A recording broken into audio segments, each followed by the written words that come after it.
Last week, hundreds of thousands of Brazilians took to the streets, and millions more stayed home in a general strike.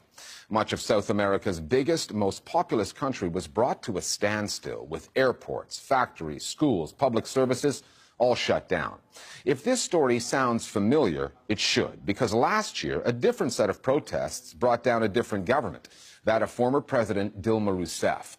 But last year's demonstrations got wall-to-wall coverage in Brazil's privately owned news outlets, including Globo, which is as dominant a TV presence as you will find in any country. The subsequent impeachment of Rousseff paved the way for current President Michel Temer, whose austerity-based response to an economic recession led to the general strike. But this time around, Globo and others don't seem to find the protest story quite so compelling. Critics are suggesting that's because right-wing media outlets prefer Temer and his austerity program to Rousseff, her leftist predecessor Lula da Silva, and the social programs that they brought in. Another factor might be that Michel Temer's government has been using taxpayers' money to persuade the news media to support his conservative agenda. Thursday, April 27th, business as usual on the Brazilian airwaves. On the eve of a national strike that would paralyze much of the country, the next day's demonstrations, already planned and with the media notified, are treated as a non-story. It wasn't only a lack of coverage prior to the strike, it was also the fact that they covered the strike as if it was just something that was organized by the unions. Only unionized workers stopped, and the other workers that stopped was against their will. Muitas pessoas que moram nas capitais não conseguiram chegar ao trabalho. And on top of that, always associated with violence and rioting. Os manifestantes começaram a jogar objetos na polícia militar. So that's a constant frame in Brazilian media. E teve uma cobertura de 20. There was 24 hours coverage, but strikers and demonstrators were never interviewed. Our arguments for the general strike were never heard. The mainstream media clearly had an editorial tendency to discredit the strike. Pequeno grupo de vândalos ateou pedras e também furou os pneus de ônibus de viagem, showing pictures of disorderly conduct without telling people the real reasons behind it. Motivos da greve. That was last week, but rewind to last year and another set of protests to which the media took a very different approach. Dá tempinho na cobertura do esporte. Vamos falar das manifestações que acontecem pelo país. Back then, the demonstrations and the story were driven by an anti-corruption investigation involving the energy sector that would lead to the downfall of Dilma Rousseff, and an ongoing fraud investigation against the president who preceded her, Lula da Silva. The anti-graft marches went on for a full year, providing an ongoing narrative. The general strike lasted just one day, but with teachers, doctors, nurses, and bus drivers among those taking part, it was the largest such strike in Brazil for decades and was backed by protests in 26 states. The two stories are not the same, but nor are they as different as the contrasting coverage that they receive. The gulf in coverage is vast. The protests calling for impeachment against the Dilma government had huge visibility, with Globo's helicopter capturing the protest from the air and covering it all day long. With protests against Michel Temer, this doesn't exist. When it came to the general strike, Durante todo o dia, o jornalismo da Rede Globo cobriu a paralisação por todo o Brasil. the word strike was avoided. They talk only about demonstrations, protests and vandalism.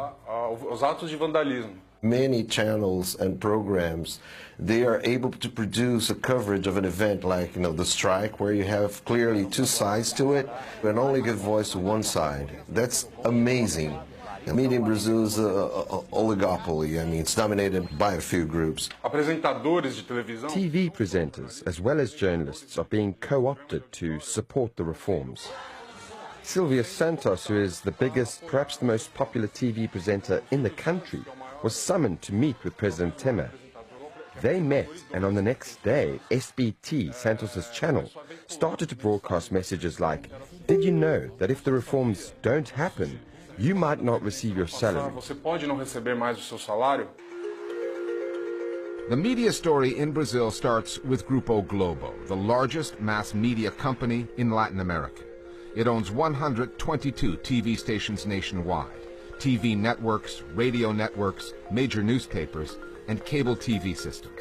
Like Globo, Brazil's other major networks, SBT and Rede Record, are family-owned or controlled. Their proprietors tend to, politically, tilt to the right, which is reflected in the coverage their platforms provide. There is a stigma against Rede Globo. I don't know why. It's a reaction to Globo's type of coverage.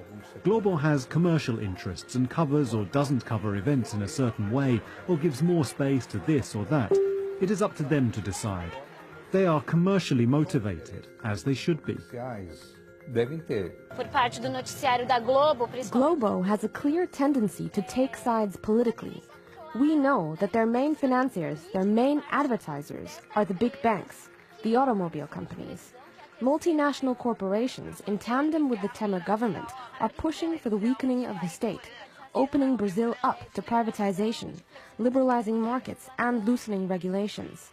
So there are very powerful economic players influencing the narrative. And the Temer government is making it in the media's economic interest to support its policies. While preaching austerity and the need for economic and social reforms, the government boosted what it spends on advertising by 65% immediately after Temer came to power. That's according to Brazil's leading financial newspaper, Estadão. The Temer government is buying editorial support. It's not simply increasing advertising funds, no, it's exchanging advertising funds for editorial support. They are already thinking about 2018, about the next elections. If it's proven, if there is a clear channeling of funds to the media to get more favorable coverage of these government proposals, I think it would be rather promiscuous. I think it would be wrong for the government to do this.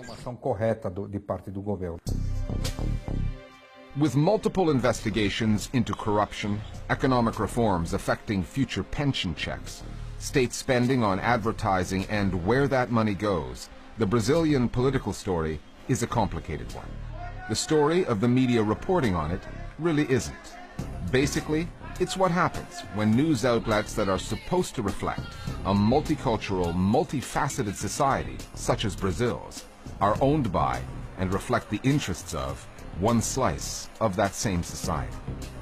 The mainstream media groups in Brazil are dominated by white men from rich families who pass it from father to son, and the bias reflected in their companies is towards that section of society.